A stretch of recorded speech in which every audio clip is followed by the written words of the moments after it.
Good morning guys, binibenta ko yung ambrock kong isa. Yan o. 2.5 lang.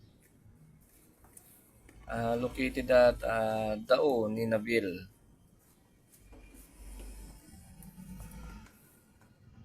Yan. May hawakan para madaling ilipat saka madaling buhatin. May gulong din para madaling itulak. Kung saan mo gusto ilagay, madali lang. Yan. Yan yung lagay ng mixer. Tsaka yung drawer niya, yun o yung drawer niya. Yan, drawer. Lagay ng mga gamit. Yan yung side niya, kabilang side niya. Yan yung likod. Okay pa yan guys, medyo may kunting gastos na yung mga pintura kasi pinagpapatong-patungan na. Pero madali na lang yan. Yan yung harap niya. Pag nakasirado yan naman siya. Salamat. 2.5 X.